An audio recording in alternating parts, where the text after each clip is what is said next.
On est en démocratie, les canettes doivent avoir un vote de gauche bien identifié et un vote de gauche efficace. Donc, alors, je veux pas me mêler donc des autres forces politiques parce que chacun son truc finalement, chacun sa zone d'expertise. Mais pour moi, il y avait un candidat donc qui a émergé et qui a fait un travail énorme, avec lequel j'ai pas de lien bien sûr. Je dis pas ça pour être gentil ou quoi que ce soit, mais qui a démarré en janvier, si je dis pas de bêtises. Donc Rudy l'orphelin et qui a su prendre le temps de convaincre chaque partie de lui accorder leur confiance. Et pour moi, donc, c'est le candidat légitime de la gauche à Caen. Euh, le problème, c'est que si la gauche se disperse, les Canets n'ont pas le choix de voter à gauche. Et c'est hyper important que les gens aient le choix. Que le choix soit de droite, de gauche, de centre, on se fiche complètement. Il faut que les gens aient le choix d'avoir le vote qui leur correspond. Et un vote efficace. Des listes dispersées, donc avec les 4 listes dissidentes qui ont émergé ensuite, c'est le risque énorme que la gauche n'ait pas la possibilité d'avoir une liste qui passe au second tour.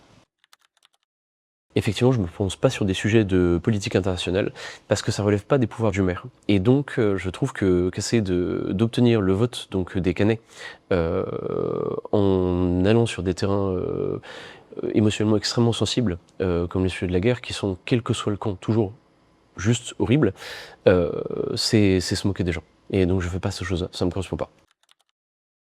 Emma Fourreau, c'est un acteur politique très jeune, qui a 25 ans, et je trouve sincèrement admirable qu'elle se batte pour les valeurs, pour ce en quoi elle croit.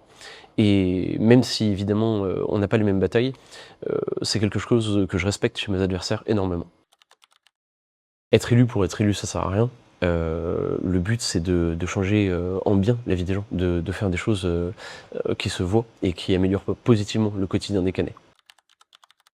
Le sujet le plus important pour moi en politique actuellement, paradoxalement, c'est pas un sujet de politique locale, c'est plutôt un sujet de politique nationale, c'est le bien-être mental.